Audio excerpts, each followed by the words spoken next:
Hi everyone, this is Michelle Duncan. For my plunge experience, I attended India Fest to learn about Indian culture. It was held at the Virginia Beach Convention Center, and I was met with delicious scents of Indian cuisine the moment I entered the room. In the middle of the room was a stage where dancers were performing traditional Indian dance, as well as Bollywood dances and yoga. Another thing that I observed at India Fest were the stunning outfits that the women were wearing. Long flowing dresses with extravagant patterns, jewels, and vibrant colors were absolutely beautiful. My immersion experience opened my eyes to the difference between my culture and the Indian culture. I have to say that I love seeing the pride exhibited in the culture, their music, dancing, food, and togetherness that I observed during my time. My interviewee is Indian and has lived in India in the past. She is a member of the Asian Indians of Hampton Roads, which is the group that organized the festival. My interviewee stated that membership in her group is very important to her as it is her upbringing and what she is about.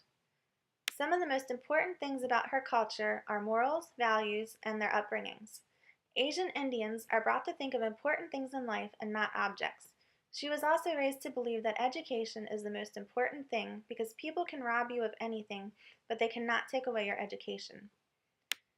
In regards to a source of pride, my interviewee reflected back on the topic of what in particular is most important to her. She reflected back on the statement that they are brought up to believe that things in life, such as family, are the most important thing in life, not materialistic objects.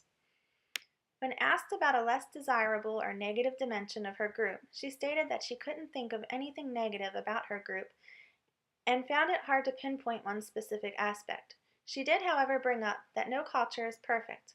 One of the things that she mentioned was that she likes to take the best of both worlds and blend them together in regards to American culture and Asian Indian culture.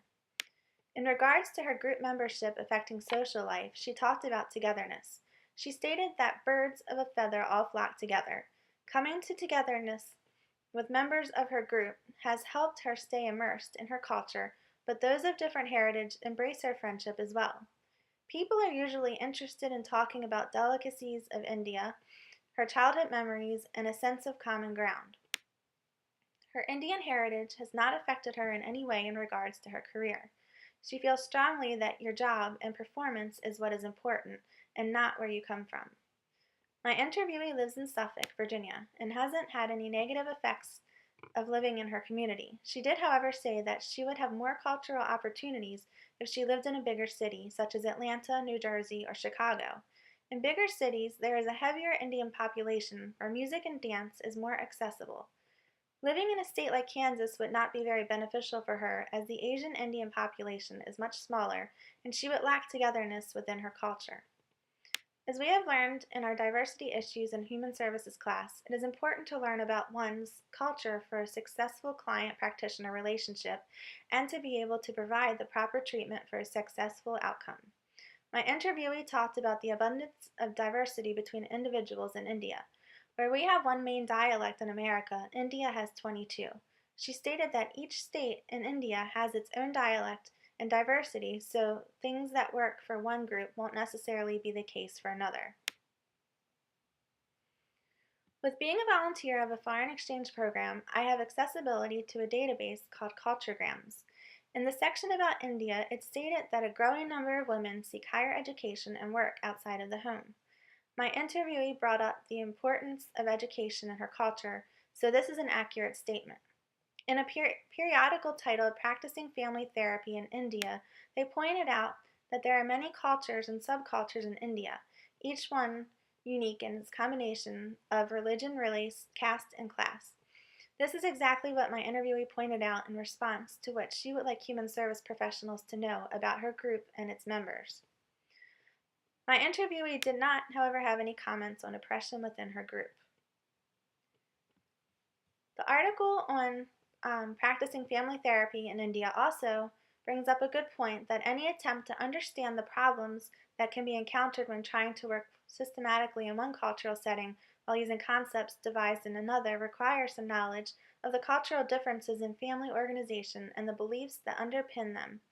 It was also brought up that most Indian groups grow up in extended families with members engaged in the activities necessary to maintain the group as a cohesive and cooperating unit. One last interesting aspect that was brought up concerns subsystems within the family. In Indian families, other integrational subsystems such as the mother-son dyad take precedence over the marital dyad. From the cultural immersion experience, I have discovered that I have a lot of interest in learning about different cultures. As I have brought up in the previous discussion board posts, my family and I have hosted numerous foreign exchange students.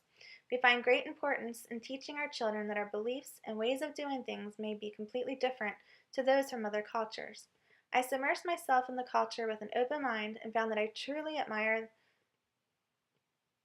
the aspect of family togetherness as opposed to individualistic aspects that we possess in American culture. Even though I am proud of my culture and the beliefs I have obtained, I found my culture to be a bit lacking compared to theirs after observing everything that was a part of their culture. I had discussed my feelings with my husband upon returning home from my immersion. He explained that I feel that way because their culture is new to me. Everyone else's culture may seem appealing and may feel their culture is boring because that is the norm to them.